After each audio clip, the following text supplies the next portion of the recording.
What up, y'all? This is the Rich Report bringing you the richest content across entertainment. My name is Kevin Richardson. Welcome back to my channel, and I finally get to talk about NASCAR on here. NASCAR, after 10 weeks, 70 days, made its return to Darlington Raceway, and it was a big test for NASCAR as the spotlight was on them for the entire sports world. A lot of new fans, from what I saw on Twitter today, tuned in to the race, and they had to deliver today, and it was very important for them, and I think it delivered on all fronts. It was hectic towards the beginning because a lot of drivers not used to their cars, haven't been in a car in 2 months, and had no practice, no qualifying coming in today. And so it was expected that these guys would sort of be conservative in the beginning because they didn't know how their cars were going to run. But overall, we got a pretty fantastic race. So let's get right into it. Stage one, Brad Keselowski and Alex Bowman led the field of green. Kyle Busch, one of the favorites in the sport, a championship contender every year, had to start at the rear because he failed pre-race inspection twice. He had a very up and down day as he would work his way into the top 10, race up there for a little while, but at the end of the race, with about 20 to go, he had a loose wheel, had to come down to pit road, and would wind up finishing with a 26th place finish. It's been a very off year for the Toyotas, specifically Kyle Busch, who's kind of been off to start the year, but it's Kyle Busch. He'll recover soon enough. But stage one got off to a hectic start as on lap one, good old Ricky Stenhouse Jr. would try to force it 3-4 wide, and he would end up getting turned, and he would hit the wall, and that would be done. He'd only get one lap of racing in today, and he'll have to bring it back on Wednesday for the next Cup race at Darlington. He's had one lap in a car in the last 2 months. Moving on, later on in stage one, it would be the Hendrick Chevys that would take over from there. Alex Bowman, William Byron, and Jimmy Johnson all ran in the top three at one point. Chase Elliott would be in the top 10, but Chase Elliott really wasn't a contender today. Had Byron and Johnson not had mistakes today, Chase Elliott would have been the worst Chevy of the day, but Elliott would wind up with a 4th place finish, barring all that. At the end of stage one, it looked like it was going to be all Jimmy Johnson's. A lot of people excited to see Jimmy Johnson possibly contend for a win today, but that would all come to a halting end as Johnson, coming off of turn 2 on the final lap of stage one, would make contact with Chris Buescher and would spin out and hit the inside wall, which would end his day.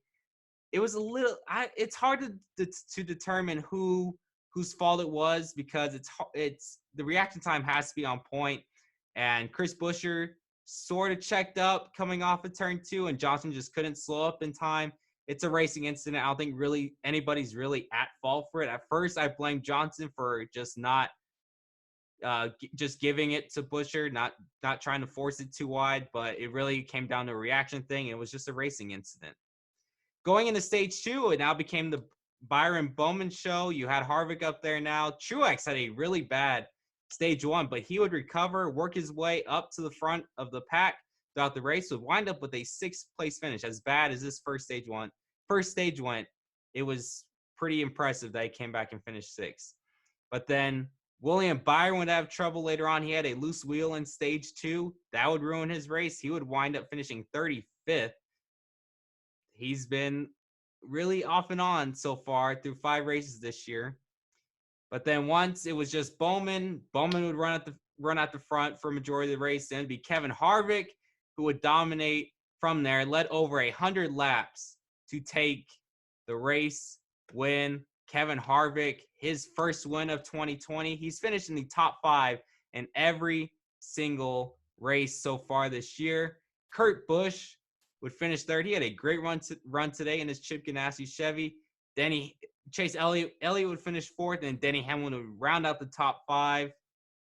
Some impressive results. The rookies, Tyler Reddick ran fantastic today with a team like RCR, who really is more so of a mid-pack. You never really see them run contending for a win, but Tyler Reddick, he's really impressing this year. At Phoenix 10 weeks ago, He had a great run, was up running second until he had a loose wheel and would hit the wall, ending his day. He gets 7th place. Not many mistakes today.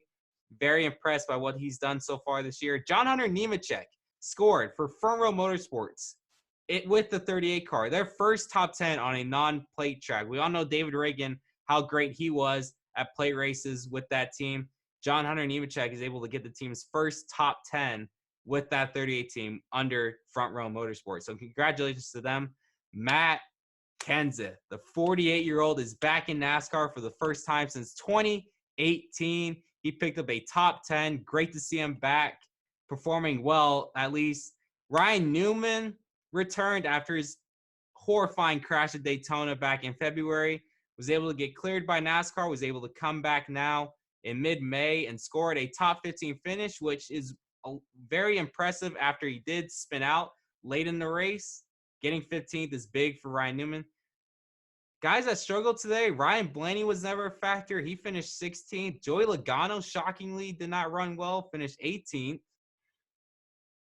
Kyle Busch, as I mentioned before, 26th place finish, was off and on throughout the day.